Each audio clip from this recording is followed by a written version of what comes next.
बेवकूफ़ी लोगों के बीच परोस रहे हैं। वो यह कहना चाहते हैं कि भाई हमने बहुत काम किया। असल में देखा जाए सच्चाई यही है कि पलायन के मसले पर, रोजगार के मसले पर, बिहार के विकास के मसले पर उन्होंने कुछ भी काम नहीं किया।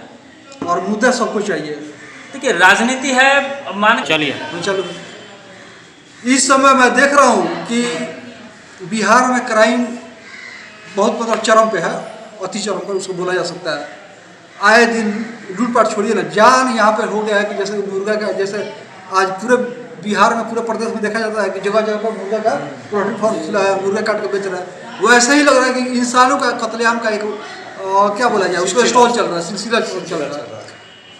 और ये लोग बोलते हैं भाजपा जदयू वाला कि जंगल राज पार्ट 1, जंगल राज को हम लोग खत्म किए, जो माननीय लालू जी को ये जवाबदेह बताते हैं। लेकिन आज और भी लोग जो है, प्रशांत जी भी है, क्या और भी पार्टियां बोल रही है कि ये तो डबल इंजन की, डबल सरकार में रफ्तार इतनी तेज है अपराध की कि इसमें आम आदमी का कत्लेआम जोरों शोरों से हो रहा है। और सही बात है, अभी कल ही 2 बच्चियों को जला कर मार दिया गया। यानी कि हर अगर दिन आप देख रहे हैं तो क्राइम का बहुत ही भयावह। आप जंगल राज पार्ट 2 का श्रेय किसको देना चाहते हैं?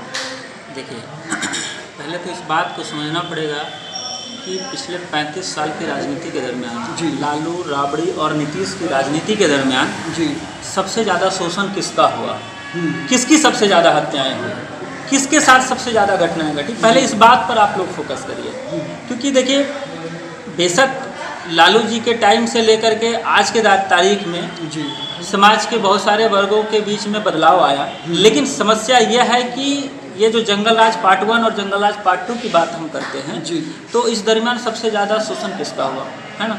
तो लेकिन आमतौर पर यह माना जाता है, लेकिन crime is crime, crime is crime. ठीक है, आप अगर हम लोग का ठीक है कि अगर अंदरूनी कुछ मामला है, क्या बोला जाए उसको, टसन है हम लोग आपस में, या आर्थिक स्थिति से है, या जो भी स्थिति से है, लेकिन अगर पूरे परिदृश्य को देखा जाता है बिहार में तो उसमें ये बात नहीं होता है। उसमें यही होता है एक आपराधिक घटना है, इतना घटी और इतना लूटमार ऐसा हुआ है। बिल्कुल बिल्कुल, इस बात से हम सहमत हैं। तो कहीं ना कहीं लॉ एंड ऑर्डर में तो त्रुटि तो है। बिल्कुल लॉ एंड ऑर्डर तो अगर मान लीजिए आप हथियार उठा रहे हैं तो निश्चित है कि लॉ एंड ऑर्डर की त्रुटि के चलते ही आज आपको मजबूरी उठाना पड़ा। और ये भी बात सच्चाई है कि लॉ एंड ऑर्डर की त्रुटि से ही किसी को मौका मिल जाता है लूटपाट करने के लिए, वारदात करने के लिए। देखिए लालू जी के टाइम पर नक्सलवाद भी था, माफिया भी थे, गुंडे भी थे जी, ठीक है। और जंगल राज पार्ट 2 की अगर बात करें, नीतीश कुमार और भाजपा की सरकार की बात करें जी, तो जंगल राज पार्ट 2 में नक्सलियों की संख्या घटी है, मैं मानता हूँ। नरसंहार उस तरीके से नहीं हो रहा, यह बात सच है। मगर जो माफिया तत्व है, जो मन